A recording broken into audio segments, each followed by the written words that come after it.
I'm Hanokh, And I'm Lacandor. and this is... Comic Book Night. Issue 18. I can't believe I've actually stuck with something for, well, officially 18. We've recorded 16 of these. Still, though, dedication right there. Dedication. We need to be dedicated. No, we need to be... We should do something amazing for our 25th. What we need to be committed. Members of society. No, committed. Committed? I don't know about that. It sounds like it requires a lot of work. To the mental facility. Oh. Oh. Yep.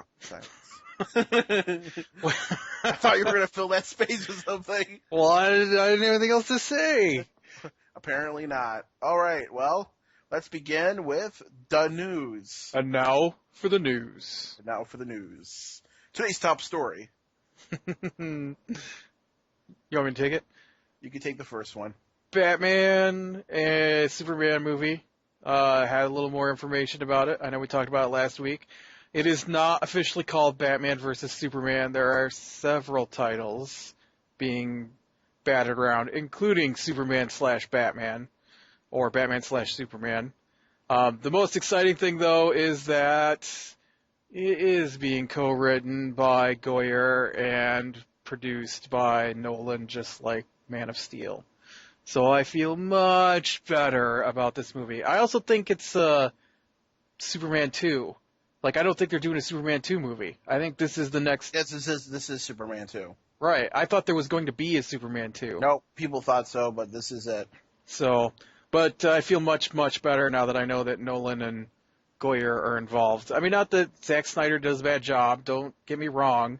Just Goyer and Nolan do amazing jobs. So I'd rather have amazing than just awesome. Well, he's directing it still. Yeah. But he directed Man of Steel. Mm-hmm. And they co-wrote and produced that, so, and that was awesome. If it ain't broke, don't fix it. Yeah, pretty much.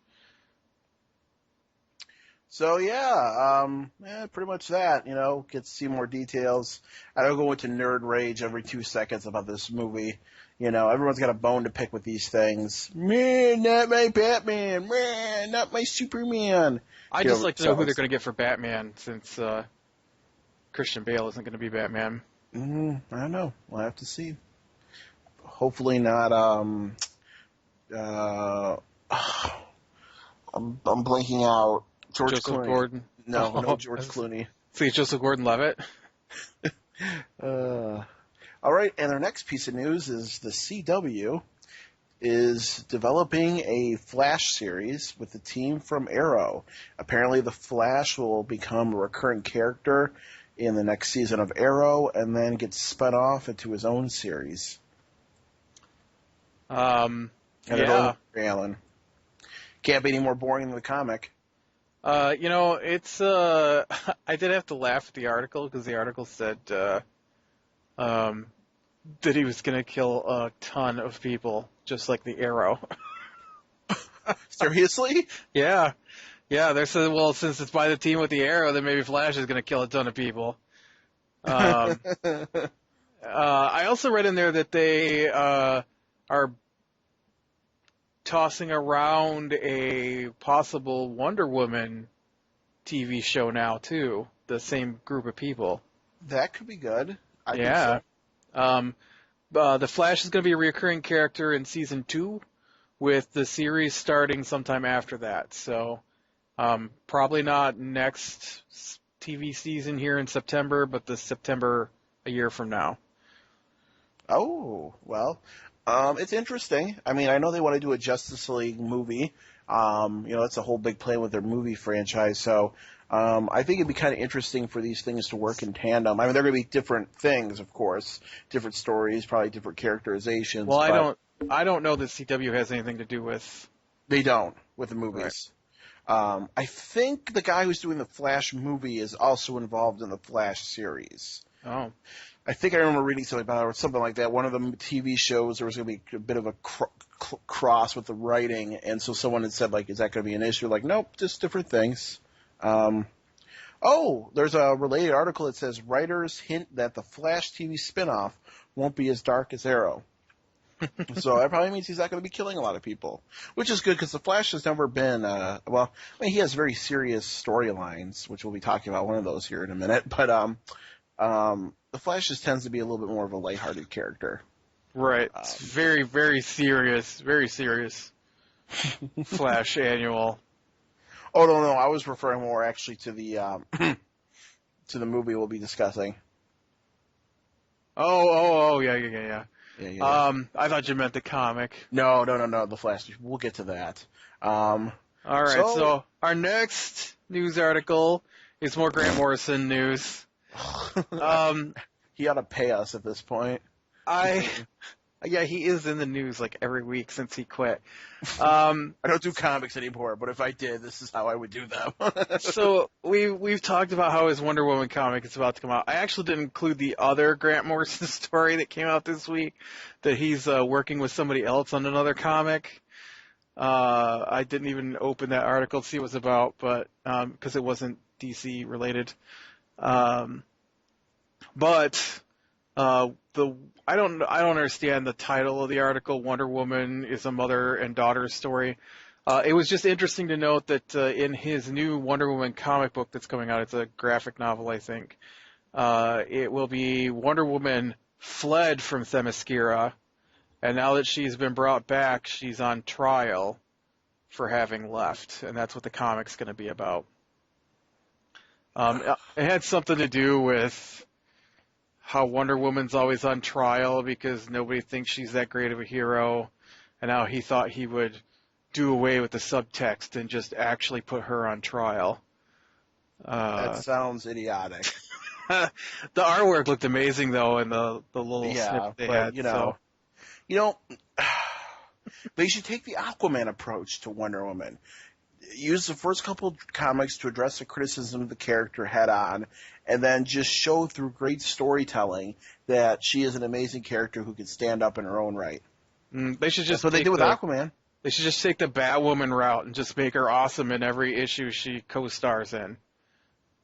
Well, that too, but that's the thing with the writing. But I think Aquaman did a great job with that. I mean, listen, I'll be honest with you. You know, with the Justice League, I had a positive view from Justice League Unlimited, but I never really considered him the true Aquaman. You know, I mean, because he had, they try to overcompensate for it to make him too grisly, and I thought, he still was a caricature.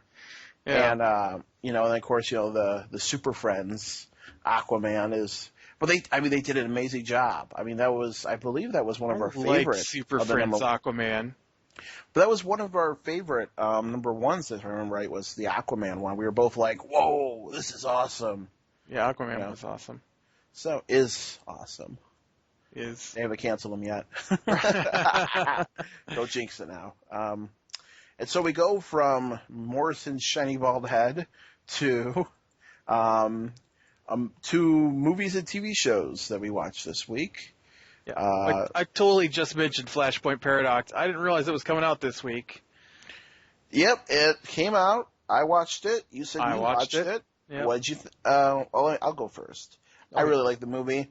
I had read the comics, and this was based off of, you had too, I believe. We read them all. And they really adapted well, the Batman storyline. It was kind of sad that not everybody else got fleshed out as well, but, I mean, Flashpoint had tons of tie-ins. The Barry Allen list was pretty good, and the only thing about this movie was I feel like it'd be very confusing, like the big epic plot, to a watcher who did not read the comics that this was based on. Like the whole Aquaman, Wonder Woman at war thing was told through like 4 minutes of flashbacks. Yeah. And yeah. I thought that worked. Thomas Wayne was awesome. Well, they cut my favorite part out, which was Batman and Joker in this alternate reality, where instead of being Bruce Wayne and whoever the Joker is, it was Thomas Wayne, because Bruce died at the theater. Thomas Wayne became Batman, a very violent Batman who uses guns. And his mother went crazy and became the Joker. And there's some really awesome scenes in the comics between Thomas and Martha. It's Martha, right? Hmm. I say Martha, and then I think, well, that's Superman's Yep. Yep. mom's name too. Can't you people ever just pick your own thing? But anyways, and they left all that out, and I thought the Wonder Woman Aquaman thing was done well. I thought Aquaman looked a little funny. Uh, Well, it was alternate universe. This is Grizzly Aquaman. I know, but like he was really His proportions were a little off. He had a right. tiny head and a giant body. Yeah. The tiny head thing was throwing me off. And then 90. It was 90s Aquaman. uh, yeah, kind of. And so Flashpoint Paradox is the kickstart to the new universe, But there's and no they left out Pandora, and such a key character. well, she was for the reboot.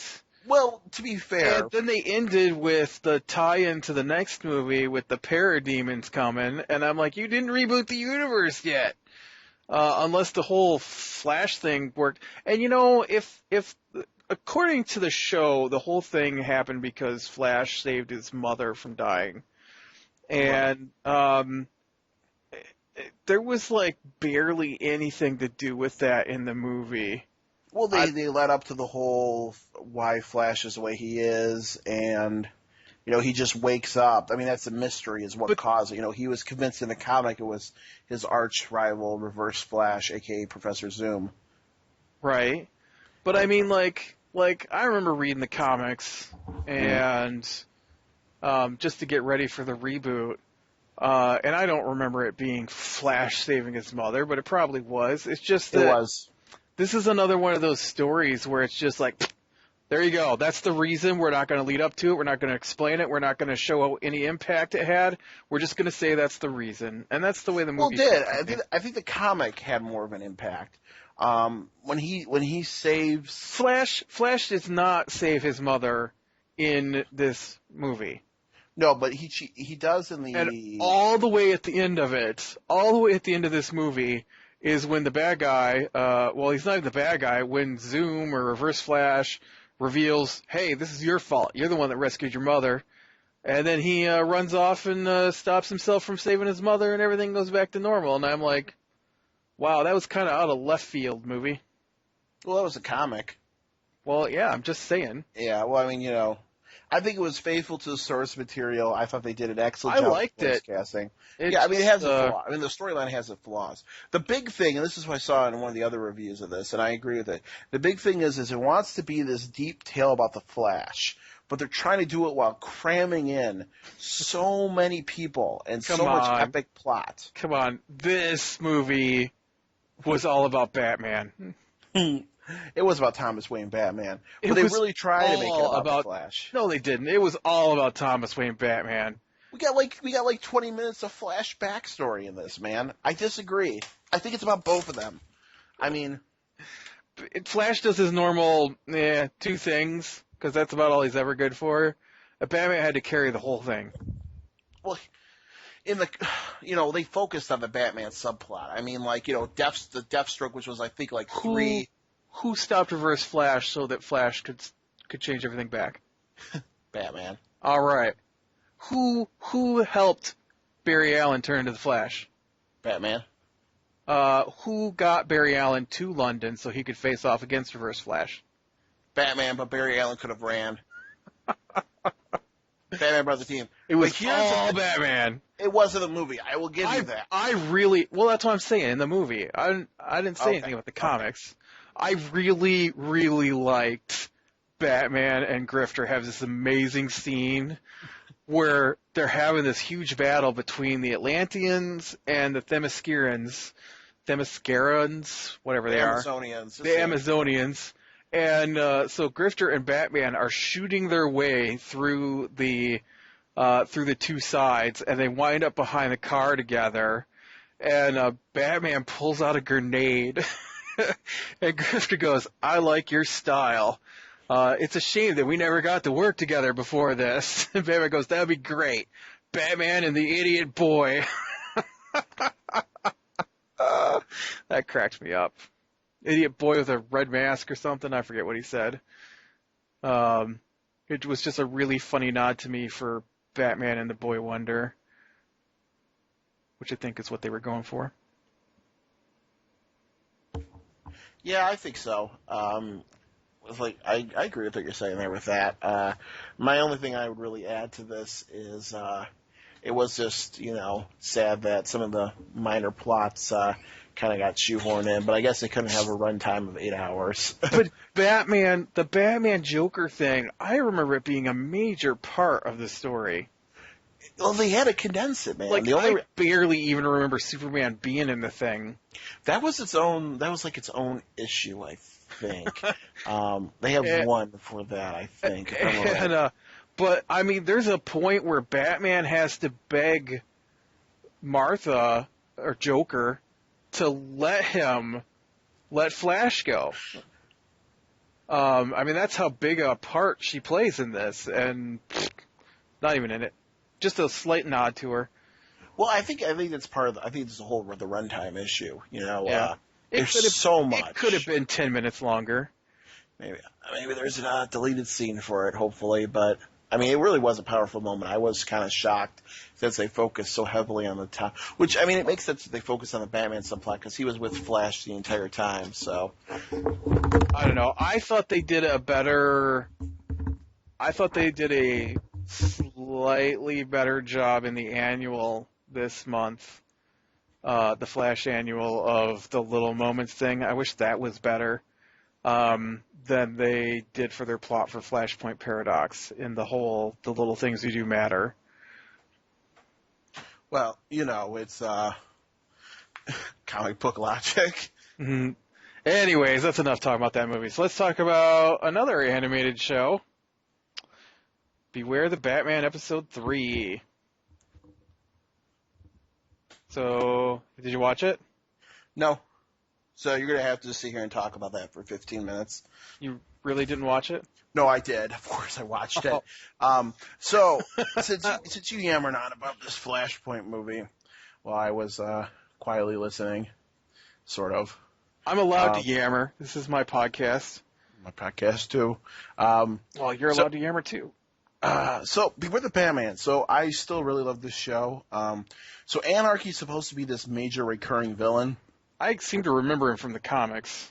He's like a bit person. Sorry if I just, dashed you out there. Usually. I know. I'm horrible with this mic. I gesture with my hands. Sometimes I just smack it around. And, excuse me there. Let me think here. What was I saying? Lost my train of thought when I smacked it. Oh, yeah. So Anarchy's supposed to be this recurring villain. So in this episode, basically Anarchy, there's these two punks who are doing graffiti street art, and then they move on to where Batman starts something when they actually break and enter into a building and messing it up in the name of art. So Batman stops them, typical Batman style, really awesome. And then Anarchy appears and bails them out, gives them better weapons, sends them on their way. They start, destroying things more. Batman comes in, stops him, realizes somebody has to be funding him, these guys, and from there it's a detective mystery of finding the man behind these guys, which is Anarchy. Which, it was a good character, and then while it's called tests, and so Batman's being tested, and at the same time he is testing Katana, who finally makes it into the secret fireplace entrance, but she only finds the library. She doesn't get it all the way down, which I don't understand. I guess she decided not to push the other buttons. I don't know. But she did figure out the books to get to the location where Batman was going. The Skycar area. But then they pull the Spider-Man moment. Dude, it was totally Spider-Man. It was totally Spider-Man. I put a bomb on both these tram cars. When they pass each other, they're going to explode, and you can only save one. It's also Dark Knight with the Joker. Is it? Yeah, he did that too. Literally, no, not tram. Oh, yeah. With the boats. With the boats. Yeah, well, I was just thinking of Spider-Man and the cable car. but it's both. It's Right. both. I mean, it was good. I liked it. I liked how Batman stopped it. That was pretty awesome. Mm-hmm. And Anarchy's got So, this whole is like there a reason you're flashing my screen pink over here? no, Okay. I don't know why it's flashing pink. I'm just highlighting things in the document. Um, Sorry, is it distracting? well, it started flashing pink, and I thought something was wrong with my computer. Yes, anything you do on the document comes up as pink on my screen. Of course. I don't You're know. orange. So, Sweet. but yeah, so the Anarchy character, right? So he's all about anarchy, and Batman's supposed to represent order. He's a little hokey, which I was okay with. But because he's all like, I'm so serious, and then Batman like exposes that he's basically a moron. They're describing him as this like criminal mastermind that they want to be for Batman. Did you get the criminal mastermind vibe from him? A little bit. I don't know. Maybe he develops it more with his, like maybe he keeps escalating in his appearances. He But just seems young. right, He's like Batman, right? I mean, this is kind of Batman Year Zero ish. So this is Anarchy Year Zero ish. okay, I can see that then. Um, I hope he develops more in later appearances. I So, don't think this episode was as good as the previous two, mm. but it was still really good. I'm excited for next week because Um, Katana gets a chance to shine. I mean, this was more of a, yeah, that really does sound like a good episode. I mean, this one was more of an episode of a Batman cartoon than amazing story in a Batman cartoon like the last two were. So I just found Anarchy to be okay. I thought the two thugs were kind of stupid. Um, They they were were really stupid. I mean, I guess this is his first appearance, they so were a little too goon caricature for me. hmm I mean, the one dude gets a gun and starts shooting a big gun and starts shooting holes in things, and the other guy gets a big chainsaw and starts cutting down light poles with it, and this is art. Maybe you ever thought that you just suck as an artist? wah wah wah. Yeah, but I mean, I don't know. I liked it. Don't get me wrong, it was awesome. Just not as awesome as Magpie's probably been my favorite bad guy so I far. agree. I agree. I'm That looking for Magpie next episode week. was awesome. It really was. It was a great opening episode. And I'm I liked hoping Professor Pig, but that was the first episode, and that was that's probably right. just That's more right. awesome from seeing Batman. So They were good villains. I think of the three, I think Magpie is the strongest of the three so far. But like you said, Anarchy. I mean, it's been confirmed that Anarchy is a recurring villain, right. so he's going to But have a chance to develop. I like my villains to have a tragic backstory reason for why they're villains, I definitely think Anarchy is going to have that. and Pig and Anarchy haven't had it so far. So that's probably why I like Magpie better, because it really wasn't totally her fault that she was Right. crazy villain. So we go from non-comic book things to comic books. All right. So our first comic is Animal Man Annual number 2. And it's got, what did I write down here? Is it just one story? It's one story.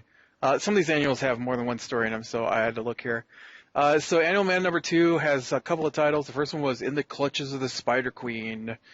And then the very last title would have been a giveaway if it was before the last page of the comic, One Last Flight.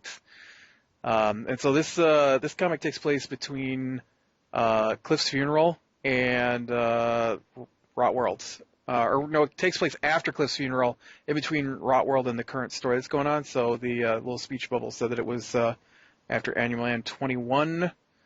And it shows Barry talking about how lonely he is and how his whole family's left him, and there's a hole in his heart from where his son died, and he can't fill it, and he goes to the convenience store to buy some beer and sees all these tabloids about him and his son, and gets mad and throws a fit and trashes the place, and then they have a little flashback here to him fighting some kind of thing called Biowolf, which is pretty funny. Because he's flipping through all those animals, and then he turns into, or he flips through a mountain ram and smashes into this thing's Just chest. headbutts it. It's so funny. And then he destroys it, and then his wife calls, and she's like, you're supposed to pick up our son. He's like, oh, crap. And so he takes off to go pick up the son, and then she's got a list of things for him to pick up from the store. And then when they're at the store, the kid was, wearing a mask, and they had a little talk about whether or not the new baby that's about to come is going to have powers, and if she has powers, it's going to suck. And he wishes he had powers, and how he loves flying with his dad and stuff. And then when they get to the grocery store and they're buying the stuff, Cliff sees the police go by, and so he puts on his dad's mask and runs out the door. And so Buddy runs after him, and when they get out there, there's all this spider web in the alley. And when he touches the spider web, he has kind of a psychic link up with the spider. And when he comes back from the psychic link up, all that's left is a cop laying on the floor going, spiders, spiders everywhere. And he tells him that spiders came out and took all the people. So Animal Man goes down in the sewers and chases after him. And then his wife calls and says she's gone into labor. And so he's got to get his son back first. So he tells her they'll meet her at the hospital. And he goes in past all the spiders and finds this weird, I don't know what creature. She's the Spider Queen, but she looks really weird. And so they talk, and her name is Ananza. No, what is it? I wrote it down. Well, let me look. That's some weird name, yeah. Well, her name is Ananza. And I'm like, Ananza, man, isn't that the Native American spider god? And so I had to look it up. And yeah, it's Ananzi is the trickster god for some of the Native Americans who also turns into a spider, which is why I know it is a spider god. So I thought that was kind of cool. And then she webs him, and it turns out that she not only feeds on their bodies but also their dreams. And so he makes a deal with her that she goes away from humans and just feeds on animals. And she asks if she can keep their dreams. And so he says yes. And so she releases everybody and leaves with all her children, which are giant spiders. And then they rush to the hospital, and the baby's born. And then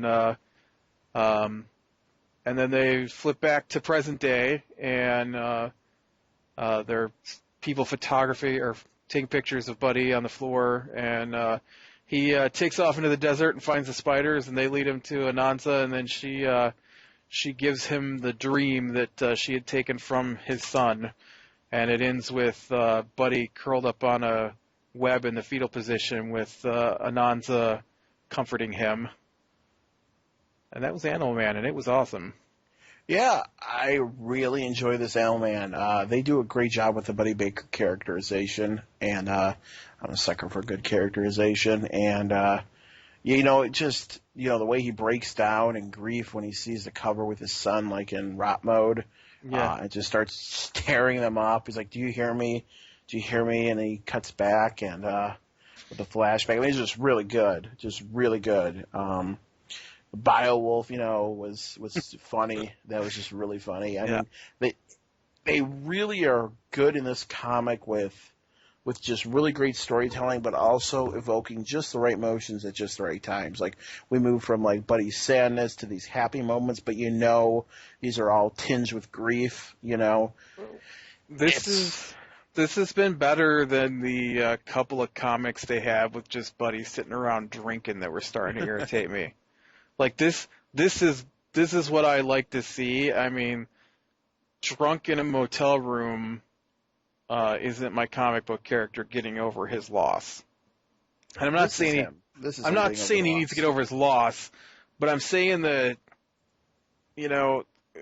I don't need a 40 pages of a guy sitting in a motel room drinking, which is kind of what we got for Buddy there for a couple comics. Well, I mean, we had the TV show thing that he did, and that whole thing, so that was interesting. But which he sat around his room and drank and complained when they wanted him to come to the award show and stuff. Right, but I would say it's 40 pages of it. Well, but I do think it was two and a half. It was like 2.5 comics before Buddy finally did something. Yeah. But yeah, overall, really, really great comic. One of the best this week. The horror was awesome. It was an awesome horror story. It really was. The Spider Queen. was very It, well done. and so we move from a great comic to another great comic, Batman Annual #2. And even though these are annuals, apparently they can come out more than once a year. Maybe that's what So doesn't count because it's year zero. no, and year 0 year. Is this supposed to be set in the 0 year? Part of it is. Yeah, when she has her flashback. Right. Right. So we come to modern Batman.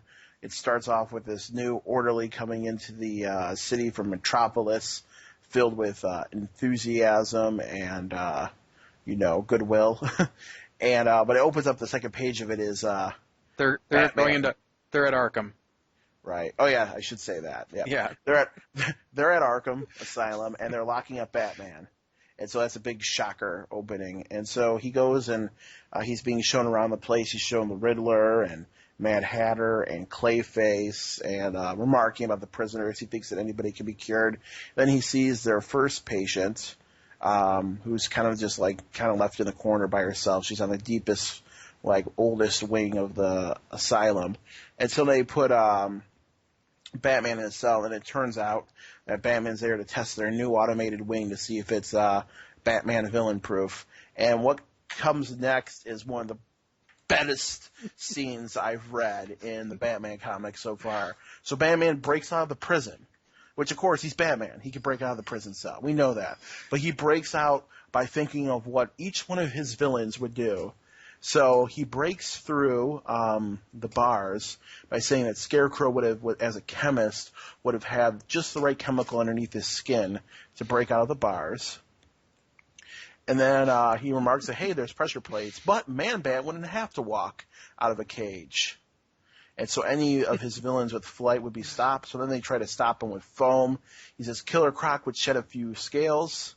All I've lost was a varnish to keep the suit, the safety net to keep scrapes of DNA at bay. And what animal wouldn't chew off its own lid to escape from a cage, which is going to be a theme for this comic. He says, Mr. Freeze would try to crack the entire structure, but Bane would seek the breaking point, a weakness in design. And so he finds that weakness, breaks out. Penguin could easily acquire a laser to break out, and he is out of the whole place within a few minutes. So while this whole amazing Batman scene's going on, this new orderly goes back to see the patient that's kind of squirreled away in the middle of nowhere in Arkham Asylum. Turns out to be this decrepit old lady. She names herself as Anchoress, which she locked herself of her own volition. She gives her backstory as a young girl, hundreds of years ago, basically at this point. She said before years. her, yeah, hundreds of years, like a couple hundred, yeah, before, what you say, since before your grandfather was born. So, they talk about how basically she gets into a fight with her parents. She wants to study science, gets doused in chemicals. They all die, but she becomes some type of, I think they explain it later, some type of quantum. Yep. She's able to move through things and interact on a quantum level with cells. So she talks about how she committed herself to Arkham for rehabilitation. It was great for a while until the Batman came. And he violated the trust of this sanctuary, turning it from a place of healing to a cage and a place of punishment. So she blames Batman for her being left alone, which to a certain extent is true. It's because they have more interesting patients now with the Joker and the Riddler and everybody we saw earlier in the comic. And then she phases through her cage walls, revealing that she could have done it years ago, but she was waiting for the Batman to come back. So then she goes after the Batman after telling the orderly that once she kills him, she's letting everybody out of their cage. So Batman's out, and then he gets attacked by this Anchoress woman. And what happens next is one of the other best scenes in Batman.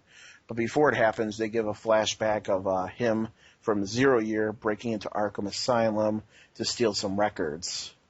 She reacts violently to his presence there, and because she was reacting violently, they throw her in the cage. So she blames Batman for it, because before she could roam the place freely. And so what happens next? So after she reveals that to him, she does something really amazing. She interacts with his mind on a quantum level, basically being able to project herself into his mind. and makes him replay every horrible thing that's ever happened to him again and again until he breaks, is basically the point. So he sees his parents being killed over and over again, and like Damien being dead, and well, because he's Batman, he breaks out of the cage, rejects her, and puts her away. She goes, he's about to take her down on the roof when the orderly tells him to stop. He says she's sick, she's had enough, and Batman leaves. It's a little bit of a meandering summary, but I really like this one part here, when she's making Batman relive all those memories, and she's behind him, and Batman's crying, and she says, "Hell is other people. Hell is repetition. Hell is for heroes. Hell is a cage." Batman goes, "No," and then they get there just in time to stop Batman from killing her, basically, because I'm pretty sure that's what he's about to do. well, he goes up there, and this is a holy place of healing. Before he came, he took my asylum away from me. After what you did to me there, invading me, I was healing until you. And he's like, "Don't, Batman, don't. Can't you see she's sick?" I love the end. He says, "I know it's just my first night. This is the orderly, of course, who's been here through the whole ordeal. But I really believe this. I feel this place could be a force for good in Gotham, a beacon in the dark, a friend." And in his eyes, you see the bat signal being reflected. Yeah, I really liked when that orderly showed up and stopped Batman from hitting her and put a blanket around her. So this was, like I said, this was a really good comic. I got, there's been one other really amazing Batman Arkham comic. Have you ever read Batman Arkham Asylum? I started to, but it was in so many parts that Not the video game, but the comic book itself. Yeah, it was like I started to, and it got delayed, Mm-hmm. and then the next part came out, and then there was like another pause, and the next part, and next thing I knew, it was like 40 comics long or something, and It was by Grant Morrison, and it was actually really good. And it's Arkham Asylum, a serious house on serious Earth, and there's like 3 series to it. Yeah. And they just kept coming out with different names, and I got a little confused and never finished it. So, I mean, some of it was just like, Morrison trippiness and different things, but it was a really good example of how the inmates see Batman as like one of them. Is it And the Killing Joke? I think that's my favorite Arkham. that one's really good too. But I really enjoyed this. I mean, it's a common play in the Batman mythos of him and his villains. But this is something a little new, I thought, about how she made a legitimate claim that Arkham Asylum changed because of Batman, and that goes to that other recurring thing, did Batman create the villains or did the villains create Batman kind of thing, right? And that's been played up. So I thought but this was a very interesting twist on it, and I really thought it was really good. I mean, you had awesome Batman with him breaking out and showing his understanding of their minds, of the criminals that he faces, but also got to see into the mind of Batman, and so. It had the same kind of vibe, Batman kind of belongs with Arkham Asylum, but right. that was just really good, really good. I think it's my favorite comic this week. I'll say that right now. And then we go from. I mean, do you have anything you wanted to add? No, it was really good. I really enjoyed it. I thought they did a great job with the story. And I thought it was really good. I like the whole. I always think that there should be a human side set of comics to go with the superhero comics. I don't know why they don't have one. I think I've mentioned before about like the Sam and Twitch comics that go alongside the Spawn comics. We had a little bit. We had that with a little bit of with Batwoman.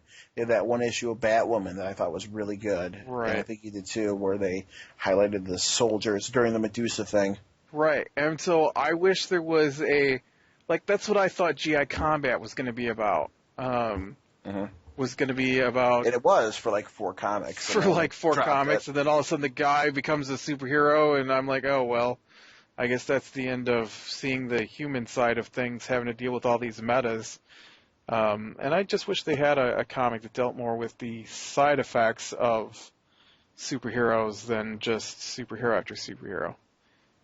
But I don't know. It was a great story. I'm pretty sure Batman was my favorite comic this week. I don't know. It's really close with Animal Man. I'm probably gonna have to go with 2. So we moved from one amazing Batman comic to Batman Incorporated, the thrilling, epic conclusion. Actually, looking down this list, there's probably going to be 3. Oh, I think I know what you're looking at next. It's obviously Red Lanterns. Oh, obviously, yes. Just kidding. So let me summarize Batman Incorporated. Don't All right, worry, it won't take me. I'm going to leave. I'll be back when you're done talking about this. You're staying. You're staying. So we come back from the thrilling cliffhanger of Batman, aka Bruce Wayne, in Bruce Wayne costume, after burying his son and visiting him, is about to be arrested by James Gordon. So he's taken in, and James Gordon, which I didn't mind this part. I think James Gordon was the one character in this that I really enjoyed. And what we got here... Let me interject here. So last comic of Batman Incorporated okay. we had the amazing cliffhanger. Right. Well, we had a cliffhanger of Talia in costume walking into the Batcave, demanding that Batman duel her to the death. That was the end of it. So right. This was a cliffhanger from 2 comics ago that they never addressed. Let's not even have some suspense. We'll just go ahead and show you that Batman's still alive on the very first page of the comic. Yes. But as I was saying about James Gordon, so James Gordon goes into his inner monologue about Bruce Wayne and his views on Bruce Wayne. And so he goes in and they banter back and forth. And basically he's got to tell him something. So he says basically he dated Talia, which is the truth, and that this is basically what happened here. And so then after he's like, after this little exchange, we now cut to Talia. And her monologuing to Batman, I thought, was decent.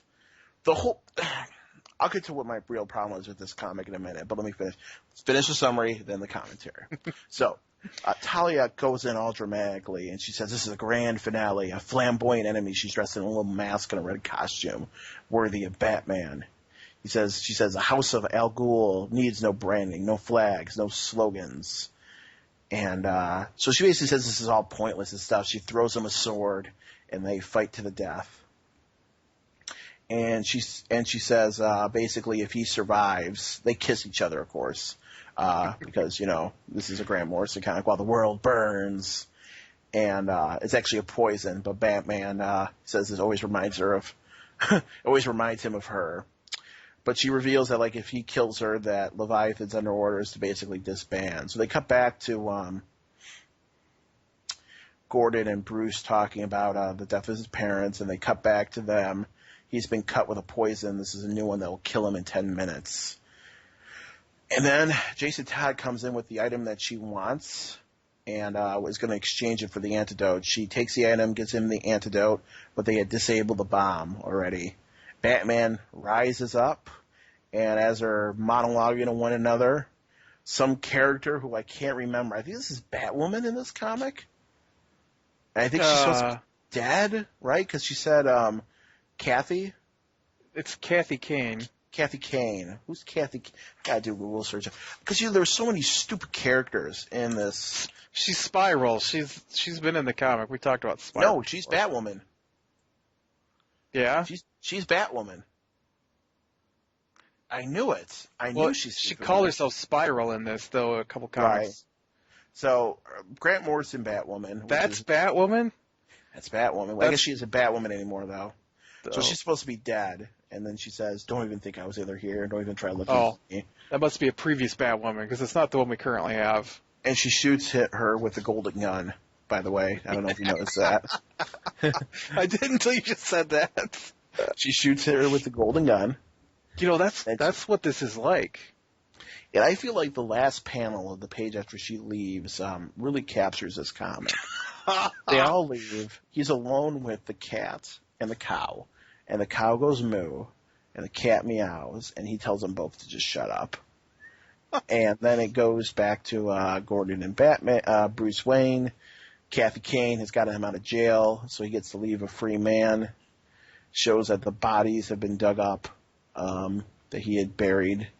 And we cut to Batman being Batman and Ra's al Ghul back in charge, willing to release the Sons of Batman on the world. And that's this comic and the end of Batman Incorporated, I think. Hopefully, please. The epic conclusion. So, I know you have a lot of things to say about this. Sons of Batman rise. So, here's my problem with it, I feel like, with this. Buried in Batman Incorporated is a decent story. The Batman-Talia dynamic is a great one. There's great story potential here. They're great characters. They've been around for so long. The problem is it gets bogged down in two things. Cramming way too many stupid characters into this comic, which meanders the plot to a point you can't even follow what's going on anymore, and Grant Morrison's just pretentiousness. You know, he did like a Pulp Fiction time play with, but it was stupidly done. As you said, it destroyed any tension, any sense of narrative. It's not, like the Batman storyline that we just read, the Animal Man comic we just read, tight writing, great characters, just great comic composition. Grant Morrison has to play around with everything, though, and that's great if he can pull it off, like Batwoman. But he can't, at least not in this. And like I said, the dynamic between Batman and James Gordon is great in this. Well, Bruce Wayne, Batman. And the dynamic, like I said, I enjoyed Talia's speech to Batman about the theatrics and the dramaticism and their dialogue between. There is some really good stuff here, but it's just completely buried in garbage. Just I can't even that page where they show what's been going on. Like how they're fighting to get the box back and everything. Right. And they don't even have time to really show what's going on. Mm-hmm. Yeah. See, that's the problem. It's just garbage. So, what'd you think? It's like, I'll tell you, because that Batwoman shooting Talia with the golden gun. What a cop-out. By the way, what a cop-out to this whole story.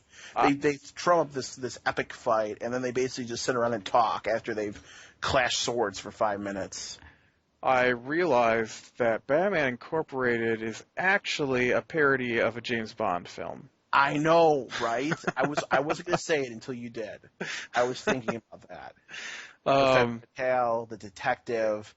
They might as well replace Batman with James Bond. And you know what this is? This is like GoldenEye. No, you shut your mouth. GoldenEye's my favorite James Bond film. This is nothing like GoldenEye. This is Dr. No with the man bats. This is like one of those old ones with Sean Connery or what's the other guy's name? Oh, don't ask me. I know who you're talking about, but the other one. It's right at the tip of my tongue. Well, what did you think of the James Gordon Bruce Wayne stuff in this? Did you like it? No. Oh, well. I don't think that Grant Morrison.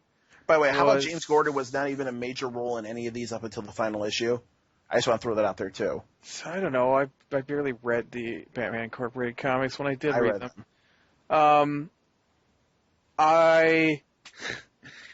I don't feel that the emotional interaction usually present between these people was anywhere on the page.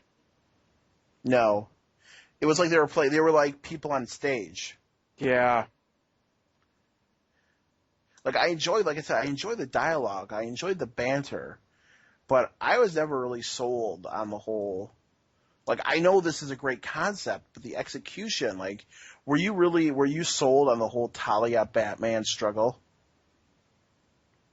Like, did you believe that these characters really like had these complex feelings for one another when Talia just murders her No, son? that's And what I just said. They have no emotion. that's what I'm There's saying. That's no emotional connection between any of these characters. They don't display any kind of.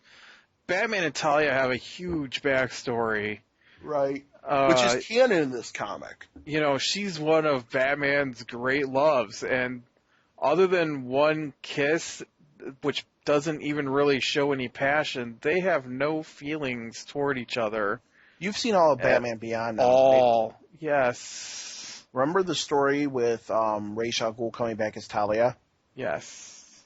That was a better version of this Um, in terms of dynamics between Batman and Talia and I've seen Ra's al Ghul / Talia Eco take over the world plots done better. This was in the Batman the Animated like Series. she says in here, yes, she says in here, if I can find it, this was nothing to me. This was just a side plot. You weren't even something I had to pay attention to, Batman. All you're worried about is your little town. I already own the world, All I'm doing is making it official. and I did this all for you. I wanted to finally give you a bad guy that you couldn't defeat. And then he defeats her, kind of. Well, no, he doesn't, because then Jason Todd comes in. That's Jason Todd, right? Yes. Dressed as I don't know what. That's his pretend Batman costume. Back before the dramatic reveal that it was Jason Todd under there that we were supposed to care about. But I saw Jason Todd in his own costume in this same comic. Mm-hmm. I don't know. Yes, you did. So. Yeah, he didn't act like Jason Todd. Talia didn't act like Talia. I don't even know who Kathy Kane is, apparently. What did you think of the artwork? There's a freaking cow in this comic. And a cat who just randomly shows up. I don't know where that cat came from. At least we didn't have Japanese Batman anymore. Yeah, but what did you think of the art in this comic? It looks like a parody of a 60s comic. I was not really a fan. I kind of like the one scene where their swords break. Yeah, that was okay. I like the whole spinning dragon thing. That was okay, but I think Batman's beat up face looks dumb. yeah. Like whoever drew that, I don't think has ever seen a boxer after. I didn't know that lumps are so circular. Well, they Perfect do. circles on his They can face. swell up as perfect circles. It's that the one looks like it's deflating in a couple of the pictures. Right. Well, And don't forget the weird stitch pattern. I was more concerned with the weird way his lips look. I don't know what's going on with. Well, his that's because they were lips. cut up. He has a fat lip. Yeah. Okay. Well, when I get a fat lip, my lips don't look like I don't know what. Dried dog poop. So, yeah. But I mean, the artwork isn't terrible. I've seen worse. I've seen Rob Liefeld. Okay. I don't know. It was a bad ending to a bad comic, and we'll just call it good because it's the end. So, what's up next? Detective Comics Annual. All right, I'm going to do this one. So Detective Comics. This is going to be my third best comic this week. This one doesn't really have a long story to it like the previous few, because, man, it took me forever to get through the comics today because how much goes down in most of them. But Detective Comics has got this new villain named Jane Doe. Who's awesome. Sorry. Who's awesome, yes. And so it starts off with this old woman walking into a bank and wanting to wire transfer all the money out of her account. And her accountant, who works at the bank, shows up and he's like, I'm her accountant. How could somebody be moving her money? And he's like, Mrs.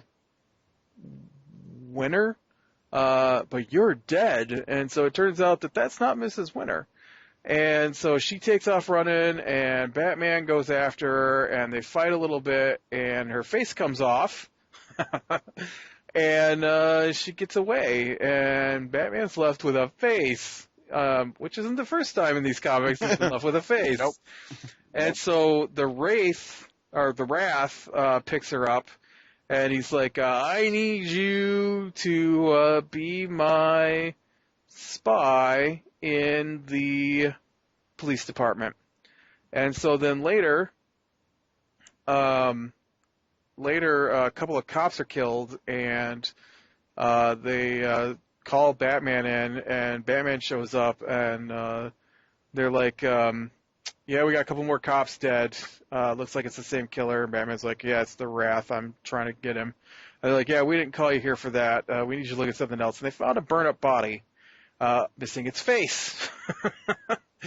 And so when they scan it, it turns out to be a woman who's been dead for 18 days, but she robbed a jewelry store 12 days ago. So Batman realizes that someone is mimicking these people. And so Batman then gets called in to stop a cop who's gone crazy because he's afraid that people are out to get him, and so Batman does that.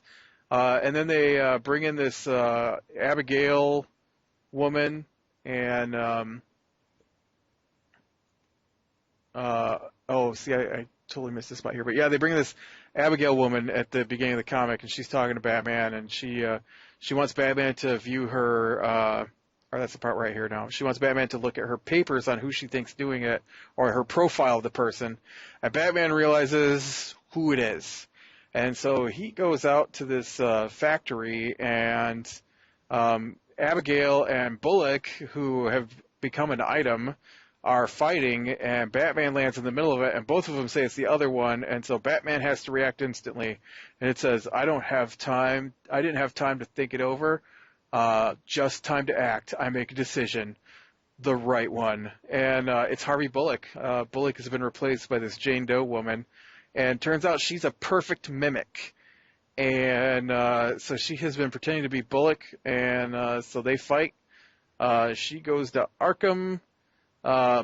He rescues Bullock, and that was the first story. And then the second story was called Contained Multitudes, and it was awesome. And they show Bullock walk in, and there's all these people talking, and Bullock's talking to Abigail, and back and forth. And then when you get to the end of this whole thing about Bullock wanting to know how Jane Doe made Abigail fall in love with him, you get to the end, and there's two orderlies standing there, and Jane Doe's in a cell by herself, and she's crying and laughing at the same time, and she's been talking to herself for 6 hours. The whole story was just Jane Doe talking to her reflection in the glass. It was awesome. And then there's a third story, which was just Harvey at a bar, basically talking about how Jane Doe made a better Harvey Bullock than he is. It was really good. I really liked this comic. Every one of these stories was awesome. Yeah, I thought this was another amazing comic. I have a soft spot for Harvey Dent. I believe you do too. Bullock. Oh, Harvey Dent. Harvey Bullock. Getting my Flashpoint confused because they mentioned Judge Dent in that. Yes, they did. But yeah, I have a soft spot for Harvey Bullock. This was really a Harvey story in many respects, and it was a great one. I really want them to bring back Jane Doe. It's great, her mimicry powers and how she's able to become these people. And I was just amazing that she made this psychiatrist fall in love with Harvey Dent, and now he can't even be with her because of the strain from it. That was just really awesome. I mean, that's a sucker punch in the gut. I want her and the new ventriloquist to form an evil duo. Oh man, game over. I enjoyed the main storyline, but what really sold this, that was amazing. I would have been just happy with that. But then they took it up a level with that backstory of what happened with Harvey Dent. God, why do I keep saying Harvey Dent? I don't know. I said it once, and now it's in my brain. Harvey Bullock. It was the second story for me that clinched it as amazing. Which one was the second one again? Jane Doe talking to herself in the cell. Oh, yeah, because you think they really are there until the very end, and you realize she's just muttering to herself for the last 6 hours. But you know that's exactly what would happen if they met up. Yeah, well, see, that's the thing is that they mentioned in the comic that once she removes a persona, she just sits there like she's not a person until she Right. puts on another persona. And so she's so far gone in mimicking people that she's actually conversing between her personalities that she's taking on.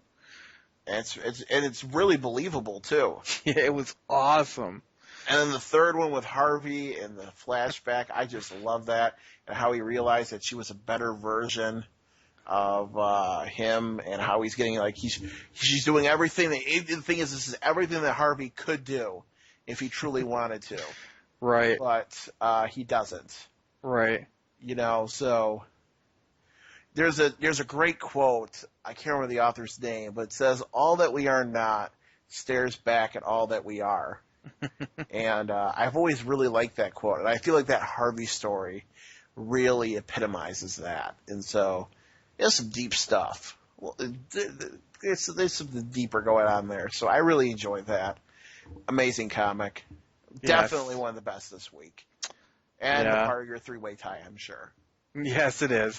Yeah, it's Animal Man, Batman, Detective comics were Right. awesome. So awesome. I can't pick between them. They were just all three Now that I remember so everything good. that was in Detective Comics, it's hard to choose. I might have to just give it to the Batmans, but not incorporated. Just the good No, Batmans. but that part with the Spider Queen in Animal Man was just so good. That last page when he thanks the Spider Queen. Yeah. So now we go from an awesome comic to my poor ruined Red Lanterns. So Red Lanterns is next. You're so enthusiastic. I feel bad for my Red Lanterns. So Guy Gardner beat Atrocitus to death last time. I refuse to believe that's canon.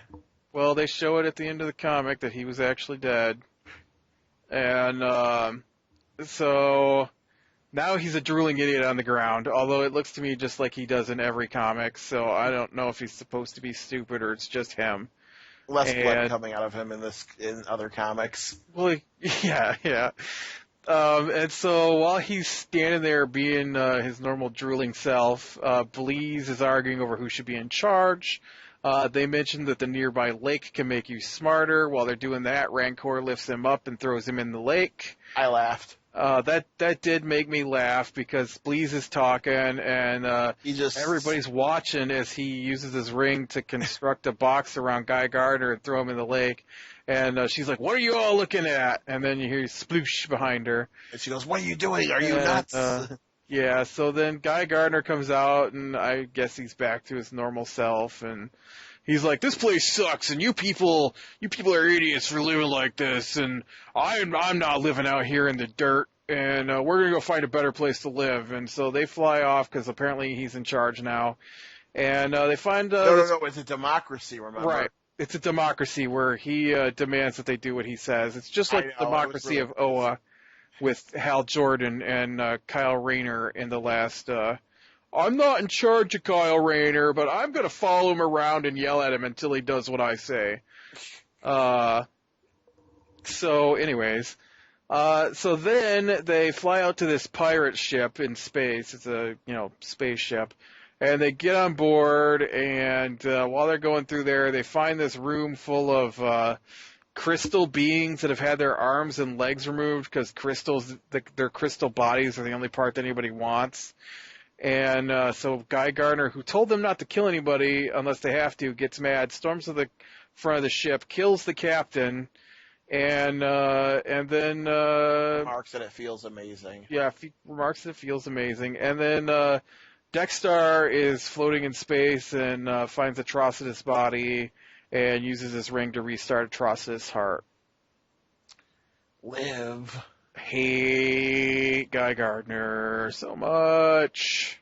So what's interesting to me about this comic is Dexter talks? Well, I think it's through the ring.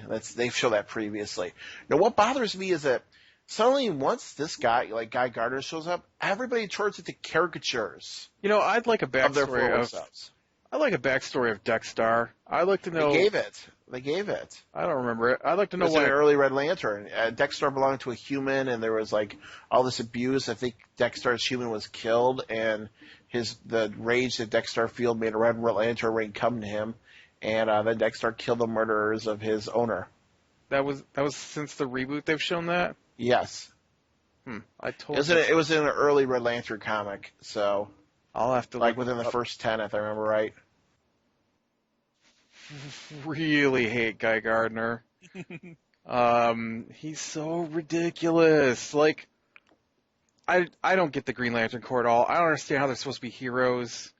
I Not will anymore. They were at one point. win, not in the reboot. Uh, That's because the Guardians are, I, I don't know. Guy Gardner's ruined my comic.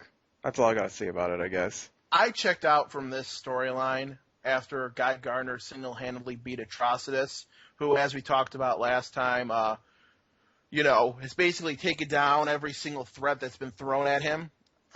He withstood an assault from the First Lantern. He took down those robots guarding the Guardians' emotions. You think that, something as precious as that, they're not just going to leave lying around, so that was Right. their incredible threat. Everything else that Atrocitus goes up against, he takes down. He's considered a credible threat in the Green Lantern universe. But Guy Gardner shows up with a depleted power ring and single-handedly manages to beat him. I hate Guy Gardner. He ruins every comic. They turn into caricatures of themselves. You had like a Looney Tune-esque fight between some of the Red Lanterns. You got like this like weird funny comedy thing going on, and then you have like I know this whole storyline isn't even about the Red Lanterns. This whole storyline is going to be about Guy Gardner finding himself or something stupid like that after this whole First Lantern thing, and confronting the evil within himself or something stupid or the rage.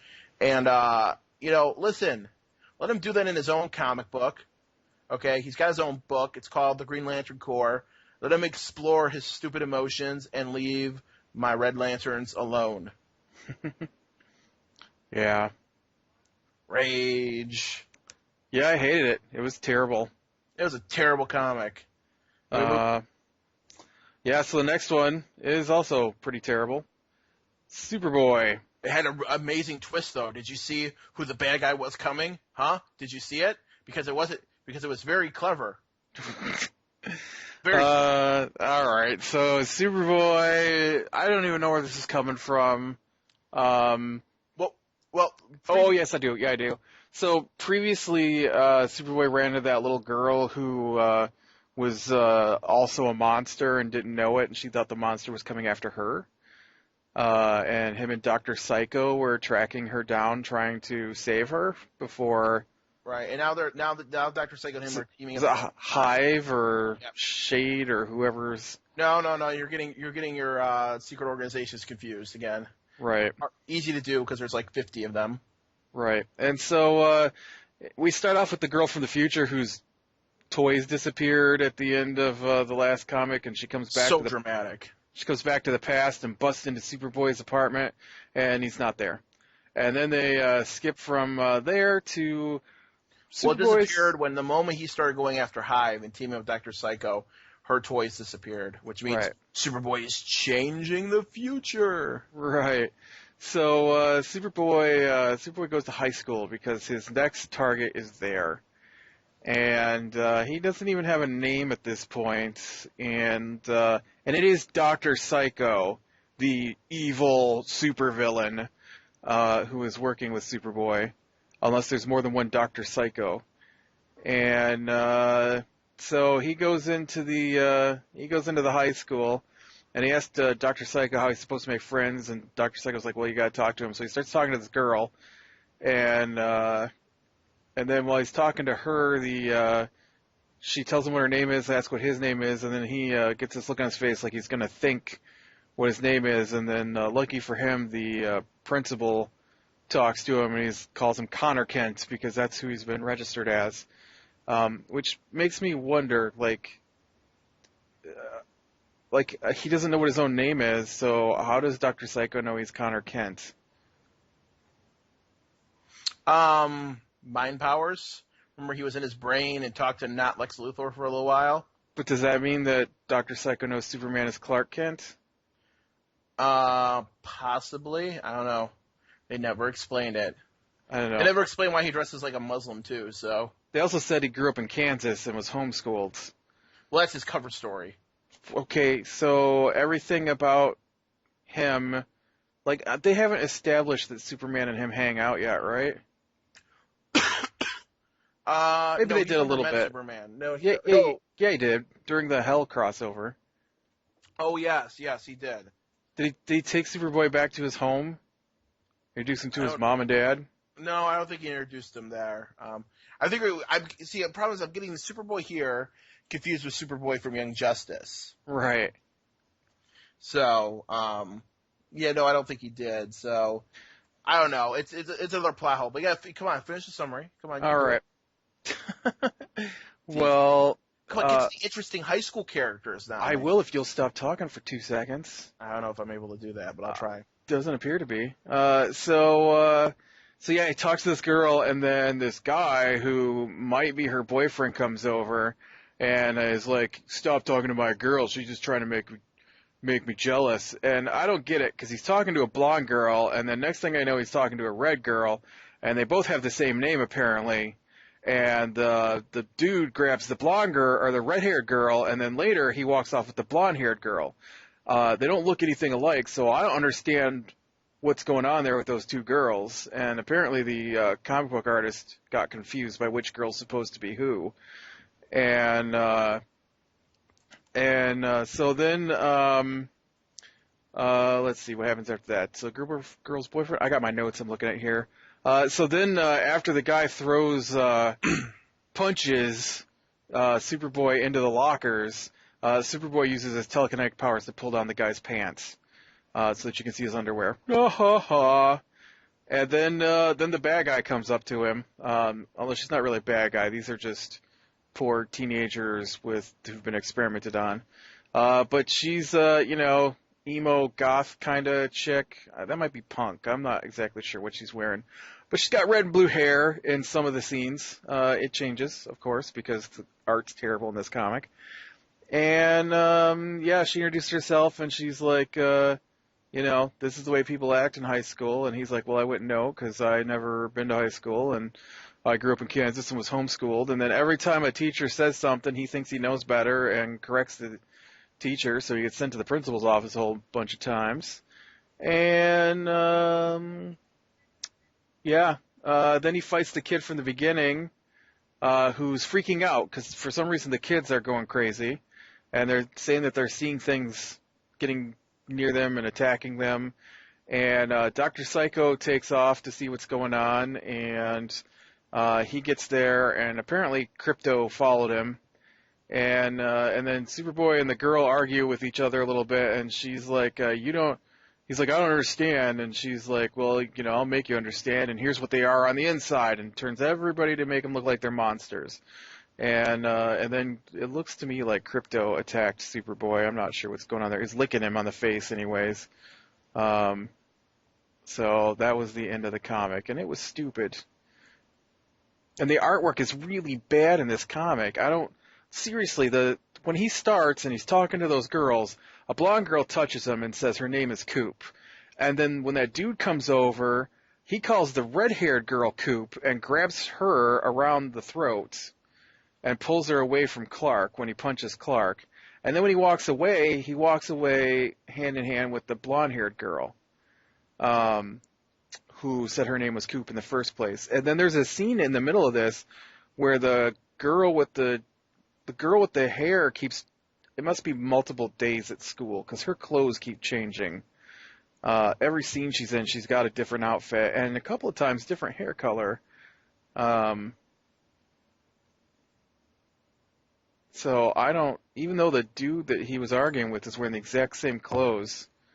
So yeah, the girl with the two-color hairs keeps changing her clothes as the comic goes along. Well, obviously, this is high school. Because when it starts off, she's got on a red skirt and a white and black striped shirt and a blue jacket, and she's got blue hair with a big red ponytail coming out the back.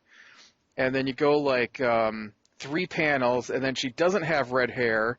Her hair's kind of purple now, and she's wearing a purple top with black jeans maybe. And My understanding is I think this is supposed to be taking place over the course of multiple days. Except that the guy who he got in a fight with is wearing the exact same clothes the whole comic. That's true. Because I mean, are you telling me that he went? You're telling me he went to class, went to the principal's office, the guidance office, the principal's office, and the superintendent's office? Yes, all on the because same day. every class he went to, he got yelled at and kicked out to the. I feel like it should be at least another day, but I don't know. Maybe that's supposed to be a plot point. And then the next page, so guy he's fighting with, the bully guy, yellow jacket, green plaid shirt, and gray jeans. Right. I mean, that's how he was in the beginning. Yep, I looked. I checked it out. 4 pages later, bully guy, same clothes. Girl looks different. 2 pages later, bully guy looks exactly the same, and the girl comes to yell at him, and now she's wearing green pants, yellow shirt over a purple shirt, things, and she's got her red and blue hair, but unless maybe she's changing psychically. Which is what I'm thinking. Well, because the big reveal. Then another page later, now she's got a yellow T-shirt on and fishnet arm things on. Right. So okay. So how does it end? I already ended it. Oh. I was just complaining about the artwork now. Oh well, I think that the big twist. I think what's going to be here is that because they pretty much have spoon fed this. So unless they do a cheap twist out, a cheap fake out here, which they might. I think the obvious line is that she has psychic powers. She is projecting herself psychically, and she's the one making all these people freak out. And now she's pissed at Connor, and so she decided to do it to him. And so now Crypto and Dr. Psycho, having put this together, have to take Connor down so they can fix his mind, so doesn't accidentally attack all the actually normal people. Dr. Psycho, the super evil genius villain. Right. So that's what it is. And I'm assuming that's, so next, Betrayal. Dr. Psycho, the reason for the Trinity War. And so the next one is Betrayal. And, the fake out, I think, is going to be, it's Crypto and Dr. Psycho betrayed. Nope, it's actually been the stupid girl who got introduced one comic ago. Because they bonded so much as being outsiders, blah, blah, blah. Right. But, Dr. Psycho was in, Justice League America? One of the Trinity War comics as the secret thing behind everything. The Question accused him. Yeah. Justice League Dark, I think, is when he accused him. Because, the little guy here wrapped in bandages or whatever he's wrapped in here, he's dressed like a ninja. And, he's the reason Superman, quote, killed Dr. Light. Oh, see, now in the last panel, that girl looks like a monster, too. I didn't realize that. Right, they all turn into monsters. I think that's her using her abilities. Of course. Maybe she doesn't actually have abilities. And what we're seeing is just what the guy thought they looked like on this panel. Well, it could be. It could actually, because it's interesting that she changed too. It might actually be that she isn't the one in charge of this, and it's somebody else who we just met for like 2 minutes. I'm going through the comic. It's not going to be the bully. I think the only person it could be, if it isn't her, it's going to be the guidance counselor. Just because. Just because. Either her or the chick in the very beginning. I just, I don't understand why her clothes keep changing and nobody else's does. Right. So we'll just have to see what happens, but. Or maybe that, like I said, maybe she's just psychically projecting what she looks like. Well, at least she isn't Guy Gardner.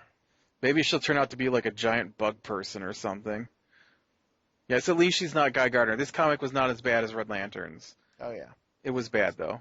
So we moved from one bad comic to an amazing comic. It wasn't amazing, but it wasn't as bad as I was thinking it was going to be. Superman Annual number 2. So we begin with Lois Lane's dead body on the on the sidewalk in front of the Daily Planet, which with her declaring that she has just been murdered. Uh, so they got Superman shows up, Over dramatic much. over dramatically shows up, and they pump up the dramatic and then so now we get to hear why she's dead. So basically, Lois Lane's chilling in her office, talks to Clark, a little nonsense between them. All of a sudden, a woman comes out of nowhere and psychically attacks her for a split second, then dies with this big green head, looking like one of the Martians out of a bad like 70s sci-fi movie. And so this is picking up with that 20 thing we've talked about in the previous Superman comics, where we now apparently where there's these 20 psychically powered people. So more stuff with Superman. Check out the body. Can't figure out what's going on with it, but notices something's up. And then she's attacked by. Oh, I'm sorry, she's not attacked. She has a flashback to Superman in the Bottle City back when Brainiac showed up and did his thing, which he didn't call himself Brainiac originally. He called himself the Collector, but we now know him as Brainiac. Right. And so we have Lois Lane, all investigative reporter, looking into things, realizes that there's 20 of them that were abducted. There seems to be no rhyme or reason to it. She ends up running into one of them at his funeral. He had hidden himself. He tells her to go talk to the senator that hates Superman. And so she does, and he reveals the whole backstory, which turns out that Brainiac abducted 20 people to run tests of them because he wants to bring back the dead people of his species that he's uploaded to a computer. So he experimented on them. That's why they have their psychic powers. He made them 12-level intellects, which gave them psychic powers. And after telling Lois Lane the whole truth, he throws her out the window. He says, you have to get the truth out there. You need to let them know he's coming back for us. I will, sir. I promise. He says, I believe you, but I can't take that chance, which doesn't seem to make sense. Then he tosses her out a window. Cue Superman, cue her dying in Superman's arms, quote unquote, as part of Psy War. So then we have the backup, which continues the entertaining Jor-El and, was it Lana? Lara. Lara. Lara.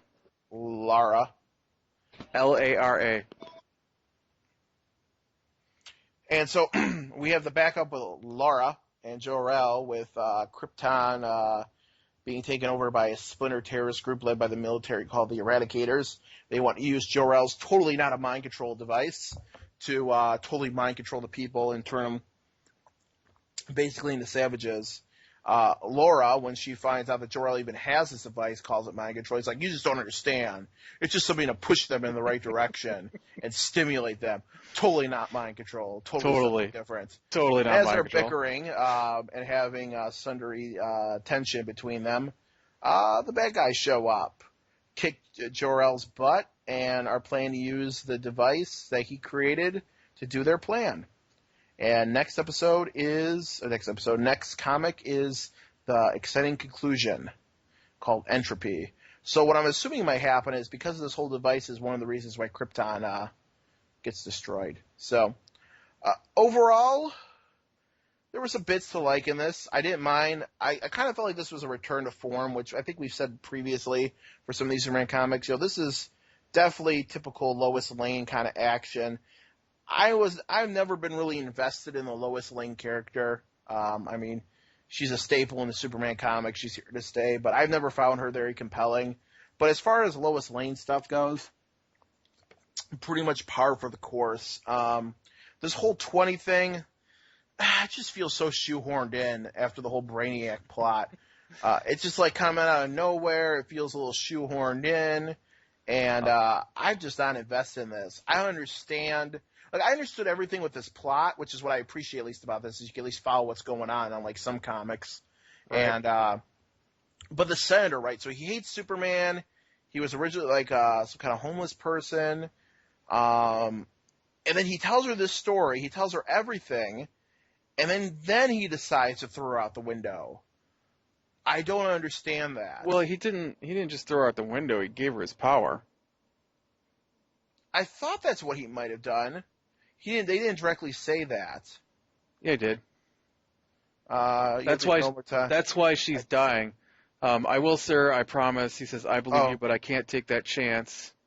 And then she says in the next panel, as she goes flying out the window, "I can hear them. The thought of the people inside at the yeah, that fundraiser." passing his affliction on to me. I have one of them now. Without saying it aloud, we both know what that means. The same need I have to seek out the truth is going to fuel the power raging inside me until it consumes me. Yep. And so we'll have to see what happens there. The backup story I thought was pretty good. I like that they didn't avoid the whole moral controversy of Jor-El's device, and they actually started addressing it while on the run. I've really enjoyed the Krypton backup more than the main story. So I did, but as it progresses, it does drag on a little bit. It's still I, better than the main Superman story for the most part, though. it's not dragging on for me. It's that all the incarnations of Jor-El I've ever seen, he was this, preeminent scientist who was trying to save his world, and nobody would listen to him, and so he had to send his son off to save him, and it was the only thing he could do. And now, in the last couple of comics, Kind of like Green Arrow. he's basically turned into a supervillain on his own planet. I don't care that he didn't throw over the government like this general did, but he isn't any better. He still used mind control on the entire population. According to him, it's not mind control. I don't care what he thinks. Villains think they're doing the right thing.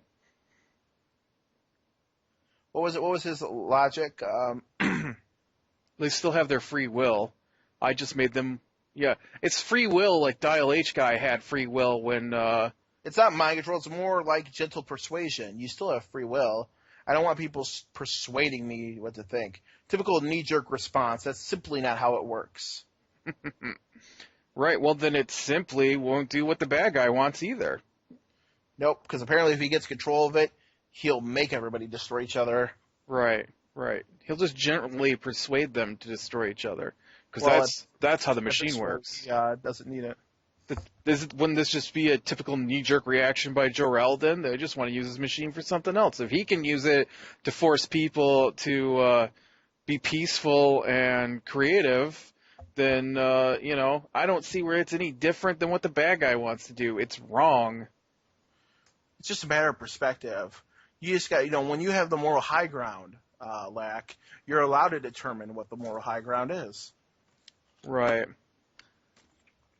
Listen, the thing is you're looking at this as a problem. And what you really need to do is to rewrite the problem into something that isn't a problem anymore, completely ignoring reality. I actually probably shouldn't have a problem with it, because this is the same reason I don't like Superman. Well, like father, like son? Mm-hmm. So, overall, not a very good comic, but I definitely like this better than Superboy. And I definitely like this way more than Red Lanterns. Superboy was really like 1980s high school drama. I was expecting Screech to show up. uh, And Superboy to take caffeine pills. There's a reference for you. Yeah. All right. What's the next one? Snooze Fest Annual number 2. I mean, The Flash Annual number 2. Hey, it had a good story in it. I really liked the one story. The first story or the second part of it? The second story. Which part? I mean, you mean where after they got back from War World or whatever? Oh, you mean the details one, the backup story? Yes. Yeah, that was really good. So let's talk about this. So we cut to two of the greatest characters in the DC universe. Boring Man, The Flash, and I'm Always Right, Just Listen to Me, Hal Jordan. Oh, he says it in this comic too. Mm-hmm. So Hal Jordan wants to hang out with his best friend forever, Barry Allen, because he has to go off to Oa and be an adult. That's been established. Justice League number 1. Is Hal Jordan even in Justice League number 1? Yes, he is. Isn't that Guy Gardner? No, that was you can't. I can't use the words that we usually describe them on camera here, but or on voice. But remember, there's sociopath Green Lantern. Right. So I can't say it on camera or on video what it is on audio. I'm gonna get this now. On audio what it is. But the 4 Green Lanterns have distinguishing personality traits. Remember, Hal Jordan's gung-ho about everything. Guy Gardner is just insufferable. Jon Stewart's a sociopath. Mm. And then Kyle Rayner is just the magical artist. So what we're doing is, Hal Jordan's like the Guardians. He's always right, no matter what. Wow, Like the Guardians. I really can't believe that it was Hal Jordan in the first one, because it really seems like something that Guy Gardner would Don't forget, do. that was 5 years ago, Hal Jordan. This is 5 years later, Hal Jordan. So they get magically transported to an arena, and it cuts back to a year ago, where there was basically, this is right when they had started, kind of running around and doing their thing. This is their first meetup, trying to find missing kids. Hal Jordan, jumping the gun as always, assumes that Barry Allen's a person kidnapping children. Then they team up, make some jokes, save some kids from this arena. But unfortunately, because he's so far away from the Speed Force connection on Earth, which I never heard of before, like this happening to him, the Flash starts losing his power, and Green Lantern's energy starts fading on him while they have to take down a giant monster. Luckily, they're able to take down the giant monster, but Hal Jordan has to make a deal with the people who run this place to set them free, which he doesn't tell Barry Allen about at all. So they get back to Earth, and they're all fine, but of course now they've been beamed up a year later to fight in this gladiatorial match and represent this group. So, the usual things ensues. Monsters, monster aliens, Green Lantern, the Flash have to take them down together. They go back and forth, beating them up, but of course the same thing starts to happen. They're slowly starting to lose their power. But Hal Jordan gets wrapped up in stuff, and he is unable to continue fighting like a boss. So what happens next is the Flash has to basically save the day with, did you notice his weapons in the page that he's wielding? The weapons in the page. Look at page 23 after Hal Jordan gets wrapped up in magical aluminum foil. Who's wielding? The Flash. When he switches the Green Lantern? No, before that, page before. As he's trying to figure out what he wants to use the thing for, or the swords? He's wielding what appears to be a battle axe. Kind of weird axe. And it's just weird. I'm assuming he got him from the Fallen People. Right. I don't understand that, but so of course it fails miserably, his attack. But Hal Jordan gives him the Ring of Power, the Green Lantern ring, and so the Flash uses his super mind to understand how to use the ring, and blasts him in his weak spot, which is between the legs. Because of course it's between the legs. And he's like, Barry, did you shoot him in the crotch? Well, that's where the ring said his weakness was. And what does Hal Jordan say? Nice. Ba-dum-bum-ch. Right. So after a little while later, everybody's arrested because Hal Jordan had actually still been monitoring them. Barry Allen and Hal Jordan put aside their differences and say they're best friends forever still. And then comes the best part of this comic, too, in my opinion, called Details, where the Flash explains life is about possibilities. The smallest things can have a huge effect.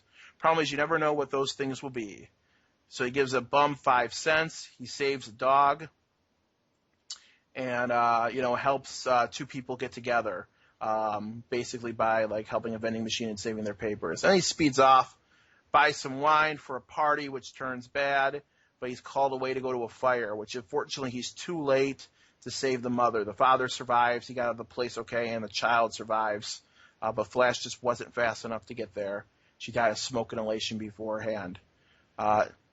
2 years after that, he sees on the news that same father is trying to blow up the place. He goes to confront him. The father blames Flash for not getting there faster. But the Flash had already taken down what he thought was the bomb. But it turns out that the father gave himself cyanide instead of actually having a bomb. And what happens next is, of course, he takes him down for medical attention. It turns out that the daughter that he saved 2 years ago apparently grew up really fast, and she looks like that's one thing that did kind of throw me. She, like in the picture, she looks like she's maybe 12, and in this, she looks like she's like 20. Right. It's supposed to be 2 years. It says 2 years ago, then it goes to present day. So I assume Maybe it's a different daughter. no, because it says Gloria. Well, that's true. That was her name. And so what's interesting is, of course, so Gloria became a EMT after her mother's death, whereas the father just blamed Flash, and really he just blamed himself. He reveals that there was actually more than one bomb, and Flash is like, more than one bomb? Only stopped one. But luckily, a police dog named Honey was able to find the other bomb. And so then comes the really awesome scene where the Flash says, showing the dog he saved having puppies, and one of the puppies being given to the canine unit Honey, the dog that helped save him. He says, the only control we have in life is in the choices we make. It shows a bum turning in his cans to become something a little bit more successful, getting a decent job.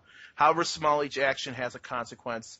And while we can't steer the possibility of the outcome of every possibility, we can nudge the world in the right direction. At least that's what I'm going to keep trying to do. And so it shows the two people he met who put together getting married. It shows the old lady he knocked down going to a concert. I don't know that one at all. I don't get it. I think the old lady. What was the old lady from? This is the first page. He knocked her down when he was running to the subway.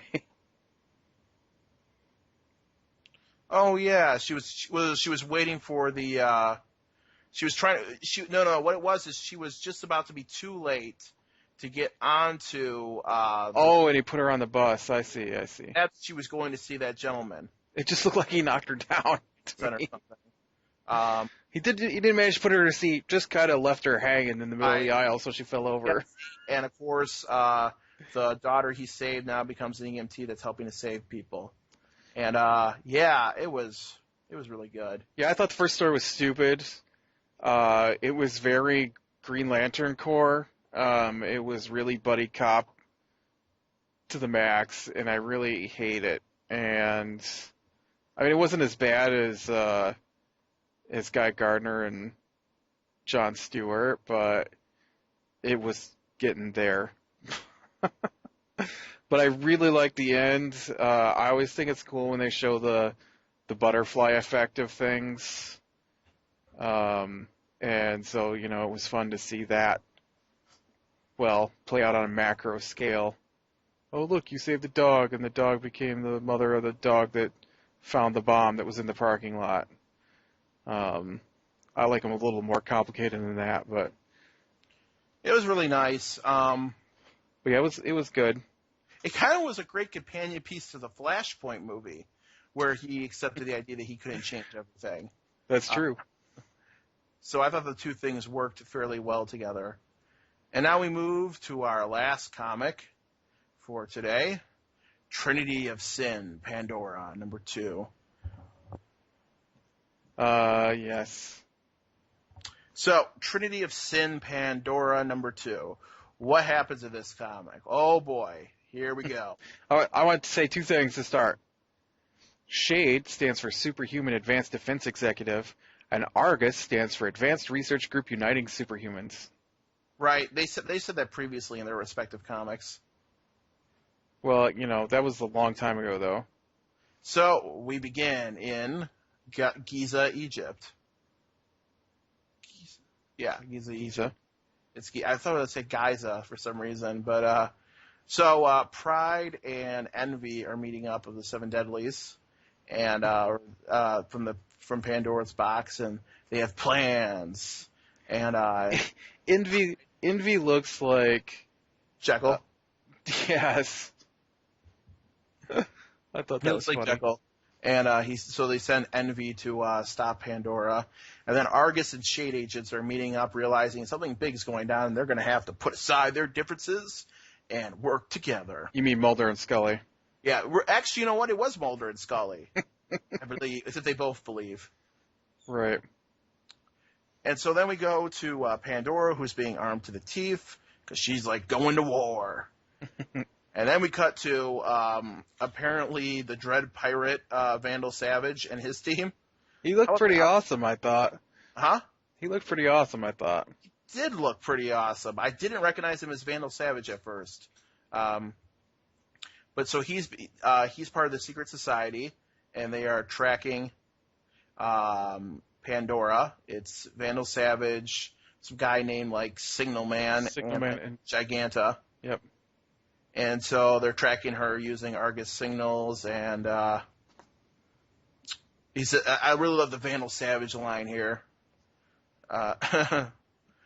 Right. So I get my mansion playground with unlimited toys, and you get to smash stuff, kaiju style. But what does that scary guy want? Well, hey, I'm the guy who sees the signals. If she shows up again, I'll find a way to spot her. Of course, I'll need access to more resources. The boss ought to authorize that, don't you think? I am Vandal Savage, peon. You would tremble to know my thoughts. And they have him like silhouetted in the back in moonlight. Pretty awesome. He's just so casual. And so Pandora says, well, Superman failed, so I got to find someone with the darkest evil, and she thinks she knows who that is. And he goes to see Vandal Savage. Signal Man fails completely at trying to stop her. Giganta fails completely at trying to stop her. Signal Man starts analyzing her about basically that she's awesome. And so then she starts fighting Vandal Savage with her weapons. And they start shooting, exchange things. You think I could stop me? And then Vandal Savage starts to laugh. He's like, you think you could stop me? You know I'm not like anything else. Nothing can stop me. And then she shoots him in the face. And she says he wouldn't stop. He wouldn't listen. He says, it's been 1,000 years, Pandora, since we last spoke. I offered you my sympathy. Then he snaps her neck casually and says, you can consider that offer rescinded. And so then Pandora comes back to life, of course, because it's fine. And Pandora reveals that she isn't even there to fight him. And he goes, excuse me? And then he just crouches down and stops everything to talk with her because he's Vandal Savage. I like that scene right there where he breaks her neck and throws her away. Mm-hmm. And then she gets up and her head is flopped over to the side and she's shooting him. Yep. And then she snaps her neck up into place. Yep. And she offers him the box to help. That was really funny. Give me the box, or this goes on until I find out how to destroy you. But that's what I want. I want to give you the box. What? He says, no, excuse me? Box, but unfortunately, a little glimmer of conscience inside of him. And the box makes him realize all the harm he's done. He starts crying, saying that he's sorry. She calls him useless. And then we go back to Argus and Shade getting a briefing on who Pandora is, all their information. And apparently Pandora is a primary target for both of their agencies to be killed on sight. Liquidated with absolute prejudice. So overall, I really enjoyed this comic. I really enjoy Vandal Savage in this. I've been enjoying these Pandora comics. I think it's just a mini-series, right? No, it's ongoing because it doesn't say 2 of something. It does say Trinity War tie-in on the top, so it might only be for the Trinity War. I don't know. I really like it. I hope she gets to stick around. She's, we don't know that much about her, right, as a character, but I think she's a pretty good character. Yes. From what we've seen. Like I said, I really enjoyed her interacting with Vandal Savage. She's kind of like an immortal version of Batwoman. Pretty much. Pretty much. She'd be a great counterpoint to Vandal Savage. She really would be. Since he's immortal and she's immortal. I'm curious to see if there's any long-term ramifications of his exposure to the box. You know what, though? She was supposed to be seeking out the blackest heart to open the box, and she should have just went straight to Constantine. But he has a pain conscience somewhere deep inside him, too. Yeah, but he probably knows the spells to dampen it long enough to get the box open. He would remove his conscience, put it in somebody else, and then use it to open the box. Hey, Big Red, I need you for a minute. I thought it was good though. I like the Pandora comic. I like the last one. I kind of like her little story that's going on, at least until they screw it up in the Justice League comics. But whatever. You know, Um, coming. well, they've messed it up in both Justice League comics. Right. So she told one story in Pandora #1. I didn't read the free comic, although they do mention it in this comic. To They say don't. go They read the it. free comic only. That's basically what they saw in the free comic. You don't see what caused her to do it. So Right. Pandora's story is a true one, but the myth is different. Well, Hephaestus said he was there when it happened. So something's going on here. So Hephaestus said one story in Justice League, and then Justice League of America they told a slightly different story. So I think that's probably going to be part of her character. Something else is going on here, So somebody's lying. or there's multiple versions. So We all know it's Constantine, right. right? So yeah. What was your favorite? Well, as we talked about earlier, I'm gonna have to give it a three-way tie for best comic this week with Animal Man Annual, Batman Annual, and Detective Comics Annual because they were all so good. I'm just going to give it just a two-way tie with Batman and Detective Comics. Worst comic this week. Red Lanterns. No, Batman Incorporated. No, Red Lanterns. I'm going to go two-way tie. Batman Incorporated and Red Lanterns. Red Lanterns probably maybe the angriest, but Batman Incorporated just sucked the hardest. Yep, I agree. Red Lanterns. So Red Lanterns makes me angry because I don't think Guy Gardner could be doing what he was doing, but the comic overall wasn't that bad. Other than the fact that it had Guy Gardner in it. I mean, if this was what the Red Lanterns is normally about, this wouldn't have been a bad Red Lantern comic. I don't know. It just felt like caricatures, and But Batman Incorporated has consistently Batman sucked. So Incorporated was bad, and it is its last time, so we might as well say Batman Incorporated as it ends. well, Red Lanterns for me. So next week it looks like we got Action Comics, Batwing, Detective Comics. So those will be maybe some decent comics there. I know Batwing hasn't been your favorite so far, but maybe he can redeem himself this month. It's not going to happen. Then we have Dial H, the garbage comic. Is it the last one, though? I think so. Oh, thank you. Earth 2, Green Arrow, Green Lantern, Stormwatch, Swamp Thing, The Movement, and Phantom Stranger. No World's Finest. Or, yeah. Yeah, it got bumped last time, too, to a different week, so... Yeah. Dial H is going to be the worst comic next week. I'm going to call that. I'm going to call right now Dial H's worst comic and Earth 2 is best comic. Earth 2 is best. All right, what do we need to do next week now? So that's about it. All right, what are you going to support? What am I supporting this week? I am supporting the new DC Animated Universe movies. I was very happy with Flashpoint Paradox, and I'm encouraged to see more, non-Batman Superman movies.